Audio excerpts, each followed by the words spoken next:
It is, to me, it's fascinating to see how that, I think you're right in the sense that I grew up loving Star Wars and loving, a lot of that sci-fi.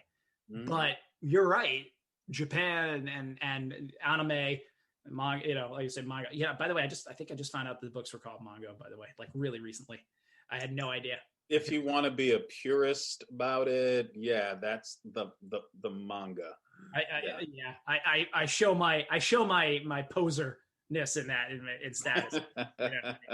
That my anime knowledge doesn't go as deep as it could have.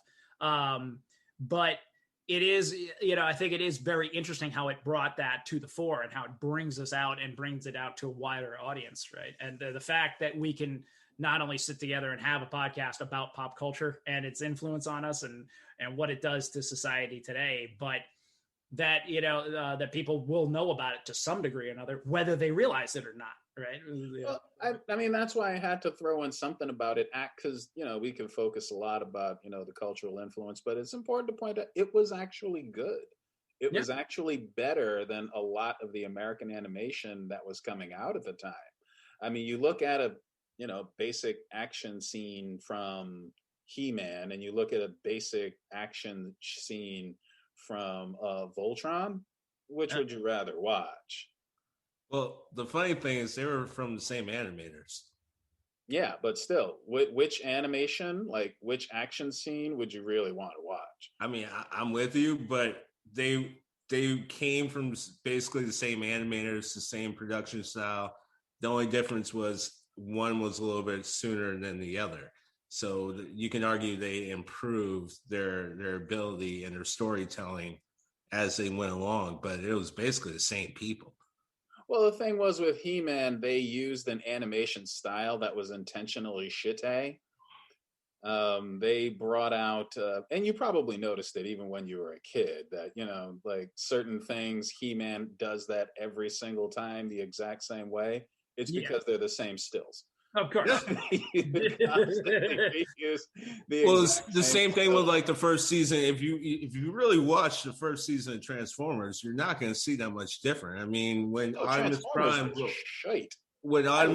rolls out, it's the same rollout almost every single time. No matter Transformers was. It's like day, night, no matter what. It's always some weird, nice desert mountain backdrop where he rolls out. It's like, bro, you were just in the middle of the city.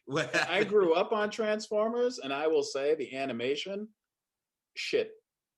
Absolute shit. Terrible. You're right. Like if you compare it to like Hanna-Barbera, it definitely beat out those animations year to year each time.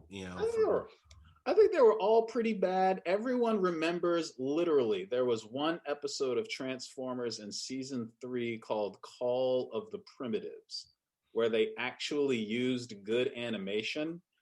And everyone remembers that one episode where they actually, I'm not kidding. I'll go with I'll interject with the technical term that it was called limited animation in the day. And it did what you said. It reused the cells and it was terrible, and was done for cheapness and efficiency. It's way onto Saturday morning cartoons, and then of course and then back and forth, and then the question was like what did you like? But GoBots and Mask were the worst offenders, and the best part is their storylines were actually more often than not better than their counterparts. Their stories gave you a little bit more credit as far as giving you a decent story. People died and like legitimately were taken off the story, but at the same time, they were the worst offenders and just rehashing the same thing over and over and over. It's like, come on, man. That was literally 5 minutes of a new episode, and the last 15 were just reused steals. Don't forget G.I. Joe, though. I mean, G.I. Joe had some really At least they would give you different like backdrops every once in a while. Like we're in the snow, the Alpine, we're in the desert, right? So we can say this toy, but that was on the ocean. We were somehow always on a sandy beach, right? Yeah. Always looks like where you just were in Hawaii. But all right, that brings me over to you then. 3 of Clubs, Rashawn. You've started talking about it, but what did what did this whole movement mean to you when you were growing up as a kid, and what does it, what's it mean to you today? It was quite literally my first introduction into consumerism. Absolutely runs everything we do, no matter how we splice it. It doesn't matter. It's all about consumerism. If we look at G.I. Joe, the funny part is, and really the punchline to the joke I just made on how they somehow made it to sandy beaches every once in a while for no reason whatsoever, is the fact that they had to sell toys. The entire first couple of seasons of G.I. Joe, Transformers, He-Man, we can keep going with all these, especially the Saturday morning cartoons. They had two challenges, each one, to exist. It was sell toys, and because of standards and practices, they had to have some sort of educational lesson in every single episode. That's why, for whatever reason, no matter what happened, G.I. Joe could literally been dealing with some heavy shit. And at the end of it, they're like, hey, kids, did you do your homework? Because that's important. And it's like, well, what? Hold on, man. Back up. It's Saturday. Ease up on me. So it was always about that. It was consumerism to a T. If you look at it from, funny enough, if you just argue a horror movie angle, I would argue that you just talked about your son and how something so cute to us, the video game you were talking about, is scaring your youngest son. Well, you can argue that horror is whatever is real to you, and you can make it, real to your world, and it makes sense to create certain fears or pull on certain fears. As adults, I would argue that for something to be truly scary, a good horror movie is things that adults can believe could happen. For me, one of the first instances of that was Arachnophobia. Crazy lampoony type movie, but in the back of my head, all I can think is it's not hard for me to believe that some spiders would hitch a ride on some shoddy freight travel and end up overpopulating. We have invasive species all over our country. Hawaii, most of the vegetation is actually from invasive species that got brought over innocently and then took over the original flora. And it's also with some of the animals as well. So to me, arachnophobia is like, yeah, it could totally happen. Way more than, say, something like Jason in Space, where not only are we talking about how is he still coming back, but you guys got him out in orbit and no one figured out that, like, just the airlock is all you got to get to. We're all just going to challenge this guy straight up as if we hadn't seen it for 200 years. This guy is alive still 200 plus years after he came around. I'm sorry to go off on a tip with Jason, but I have to. Like, it's just there. Like, taking a trip to Tangent Town. I have to. Like, all right, so hold on. This guy is alive for like 200 plus years. First of all, where are the documents? Where are the documentations on understanding this being? This being is alive, kicking. Earth is just spinning, going around. They finally get to the inevitable point of apocalypse, which will tie back to what we're talking about later. But they get to the point of apocalypse. They're like, all right, cool. We got to leave Earth. We got to fucking go. And then someone stores Jason. And they still go at Jason like they hadn't learned anything for the last 200 plus years. What the fuck were you doing? How'd you get to space travel if you still haven't figured out how to beat Jason the Immortal? Literally, just shoot him out in the airlock. The whole story should be done in 5 minutes. It's the same thing with Batman and Superman. Why are we even talking about it? It shouldn't even be a fight. Superman could throw him in the fucking space. It's over. It's fucking over. The whole goddamn it was over. I can keep going. There's so many different movies and shit that have me going on that. But bringing it back to consumerism, because what scared our country the most in the early 80s was this little movie that was supposed to be a comedy, and it is a comedy, and it has one of the greatest actors that we've kicked out in a long time, Mr. Michael Keaton, the only Batman, kicked out Michael Keaton in Gung Ho. The movie Gung Ho scared the shit out of so many different people. You know why? Because that was the moment that general U.S. consumerism was hit over the head with what our government already knew for about 20 years. We were getting outpaced, outmanned, and outgunned by a country that we almost wiped completely off the map.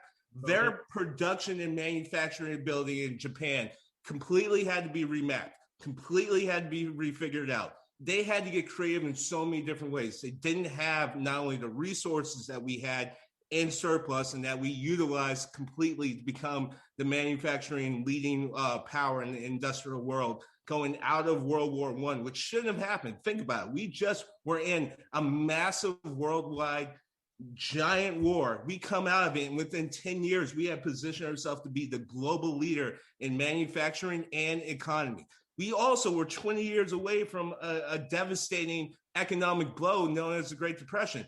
All the writing on the wall should not have had the United States where it was coming into the 50s. However, after World War II and all the things that we did along with the New Deal, it positioned the United States to actually really push the needle when it came to the economy, which is incredible, right? We should have been kicking ass, and we were. We were living high on the hog, and I'm just talking as a country, not as identities, not as heritages, but just as a country, high on the hog for 20 plus years. You can even argue that with some of the missteps in the Korean War and later on the Vietnam War, didn't even hurt us. Why? Because it fed into what we were already doing. Manufacturing at such a massive rate and such an efficient rate based off of what the rest of the world was doing that we were just making money hand over fist. We could fuck up and still get money. We were just killing it.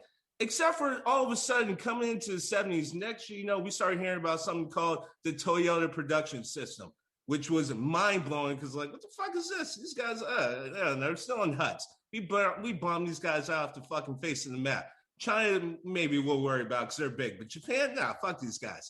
So we don't even care. Except for all of a sudden, we started to notice that global demand for their cars were going up much faster than ours. And also, they were buying more of their cars than ours with cheaper material, and their cars will last longer. So we had to start looking at their manufacturing and figuring out what the hell were they doing. And lo and behold, we found out that this little country that we almost destroyed completely, not only revamped, it got so creative in their use of robotics that they completely redone the manufacturing system. It was no different when you think about the historical impact of the cotton gin back in the fucking slavery times of the United States.